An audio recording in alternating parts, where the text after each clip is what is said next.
was supposed to be quick. A simple sale. 20 minutes out of her day. A denim jacket listed for $35 on an online marketplace. The buyer said he'd bring cash. Sofia Morales agreed to meet him, just as she had done with dozens of buyers before. But Sofia never came home.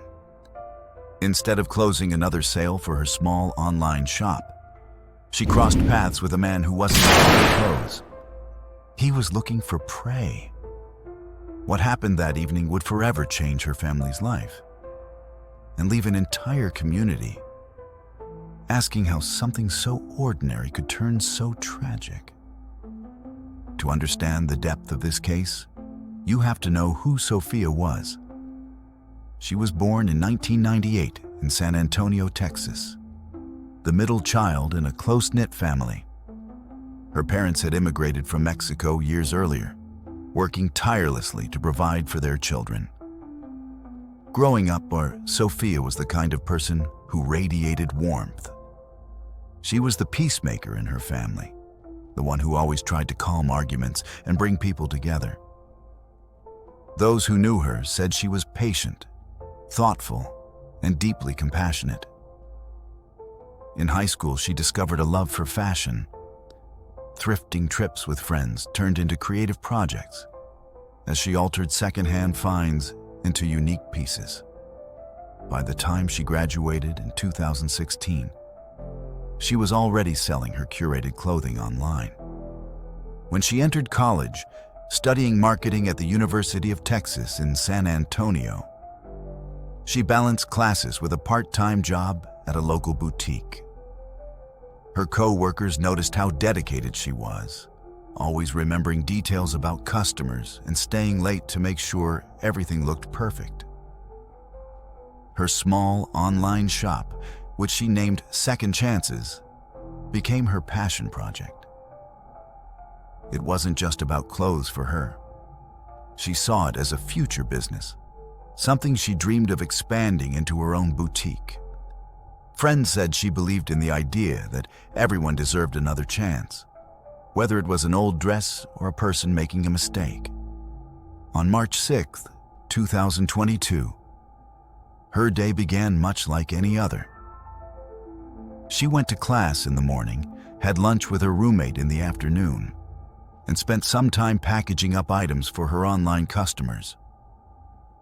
Around 3 o'clock, she took photos of a vintage denim jacket she had thrifted weeks earlier and posted it online for sale. Within the hour, a message came in from a buyer using the username JWard89. He said he was interested and could pick up that same day. The conversation seemed polite, nothing out of the ordinary. He insisted on paying in cash and meeting in person, dismissing her suggestion to mail it. He wanted it now, he said. By a little after 5 in the evening, Sofia texted her roommate that she was heading out and would be back in 20 minutes. She tucked the jacket into a bag, grabbed her keys, and left. That was the last time anyone saw her alive. The man behind the username was Jason Ward, a 33-year-old former mechanic who lived less than 10 miles from her apartment. Unknown to Sofia, Ward carried a troubling past. Police records later showed a history of violence and disturbing behavior toward women. Years earlier, he had been arrested after a domestic assault involving an ex-girlfriend, though he received probation instead of jail time. Another woman accused him of stalking her, following her home and leaving threatening notes. That case was dropped when she, like others, withdrew her complaint, fearing what might happen if she pressed forward. At least 2 restraining orders had been filed against him. Both eventually disappeared in paperwork. But the pattern was there. By 6 o'clock that evening, Sofia's roommate began to worry. She had never been gone this long for a sale. Usually, she sent a quick text once the exchange was done. An hour later, with still no word, her roommate called Sofia's sister, saying she couldn't reach her. The family quickly realized something was wrong. That night, police were called and began searching. Neighbors recalled seeing Sofia talking to a man near a gray Honda Accord before both of them drove off. That was all anyone had seen. Near midnight, officers located Sofia's phone discarded in an alley about 2 miles away. Its screen was shattered, suggesting it had been thrown from a moving vehicle. The following morning, a jogger found her handbag on a wooded trail outside the city. Inside was her wallet, her student ID, and the denim jacket she had listed for sale. Search teams spread out through the area, and by noon, they discovered her body hidden beneath thick brush only a short distance from the trail. She had been strangled, and the bruising on her body showed signs of a violent struggle. Her family was devastated. For her mother, the news was unbearable. She had prayed that police were mistaken, that somehow this wasn't real. But it was. Sofia's life had been stolen in the space of an ordinary evening. The investigation moved quickly. Detectives traced the online account to Jason Ward. He lived alone in a rental house. Outside sat a gray Honda Accord, matching the description given by witnesses. When questioned, Ward initially claimed he had never met Sofia, saying he had changed his mind about buying the jacket. But forensic evidence told a different story. Inside his car, investigators found a strand of hair, later matched to Sofia. Her fingerprints were on the passenger door handle. Rope fibers discovered in the trunk were consistent with marks on her wrists. Ward continued to deny involvement, saying he didn't know how those items ended up in his car. But the case against him grew stronger by the day. On March 10, 2022, he was arrested and charged with capital murder, kidnapping, and tampering with evidence.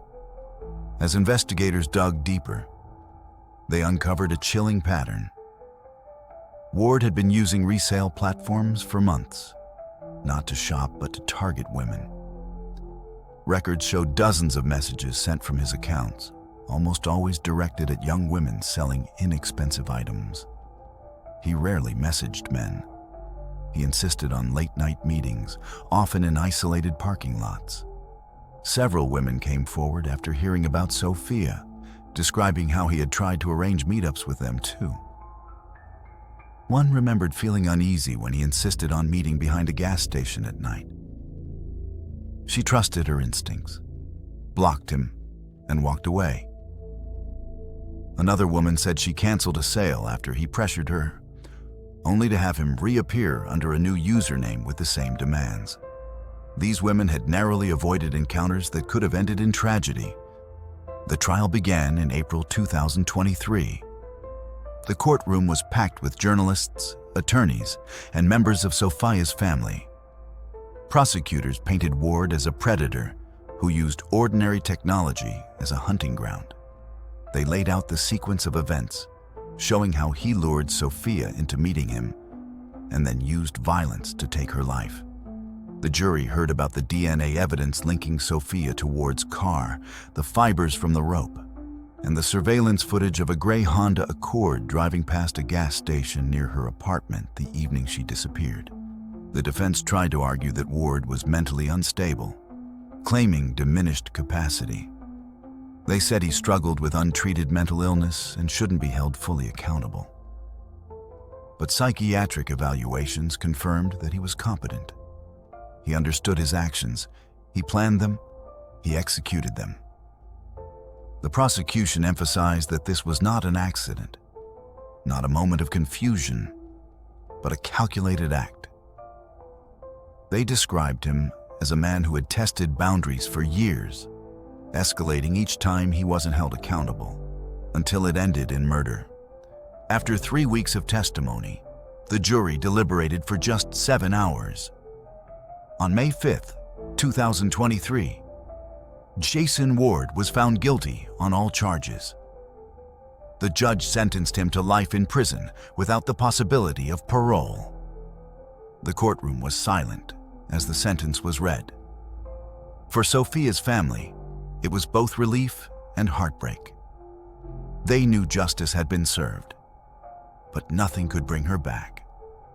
Her father later said that at least Ward would never hurt another young woman again, though the cost had been unbearable. The trial revealed more about Ward's methods. Detectives testified that he operated across several platforms, creating multiple accounts tied to burner phones and emails. He focused on women selling small items: clothing, shoes, accessories. He avoided big-ticket purchases that might draw more attention. He carefully picked targets he thought would be easy to isolate. Prosecutors described him as a hunter moving through digital marketplaces, waiting for someone to take the bait. In the aftermath, Sofia's family refused to let her memory fade. They founded the Sofia Morales Foundation, dedicated to promoting safer practices for online selling. The foundation pushed for mandatory identity verification on resale platforms, clear safety guidelines, and the creation of designated safe exchange zones. Working with local police, they helped establish monitored parking lots where buyers and sellers could meet under surveillance cameras. Signs across San Antonio now mark these spaces, each one bearing Sofia's name and a reminder of why they exist. Every year, on March 7th, her family and friends gather for a candlelight vigil. They share stories about her life, her creativity, her laughter, her plans for the future. They release balloons into the night sky, carrying messages of love written on small cards. It is their way of honoring the light she brought into their lives and ensuring that others never forget her. Sofia's case spread beyond Texas, covered by national outlets and discussed by online safety experts. It became a warning about the hidden risks of digital interactions. Some platforms quietly added stronger safety reminders after the trial. Others introduced optional identity checks. While change has been slow, her story continues to serve as an example of why safety must come first. Her friends remember her as someone who believed in kindness and second chances. They hope people will remember her not for the way she died, but for the way she lived. Her apartment still holds pieces of her unfinished dreams. Sketches of boutique layouts, a vision board filled with storefronts, and notebooks with business plans. For her mother, visiting that room is a way to feel close to her, a place to sit quietly and imagine conversations that will never be had. For her younger brother, the grief is still raw. He admits he sometimes expects her to walk back through the door, denim jacket in hand, smiling the way she always did. Sofia's story is a sobering reminder that danger can hide in the most ordinary interactions. A simple sale, a quick meeting, a stranger with a smile. Behind the screen was a man with a history of violence, a predator who adapted to new spaces to find his victims. The warning signs were there. But like so many people, Sofia believed in the goodness of others. Her story compels us to think differently about the world we navigate each day. The apps we use, the strangers we meet, the trust we extend. It challenges us to demand safer practices from the platforms that profit from these exchanges. And it pushes us to protect one another, to recognize that caution is not paranoia, but wisdom. Sofia Morales went to sell clothes online. She expected nothing more than to make a small sale and move on with her day.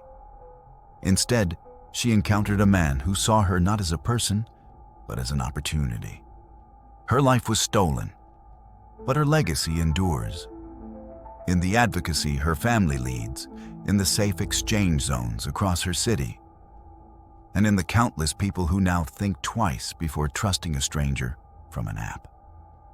If her story has moved you, let it be more than just a tragedy you heard today.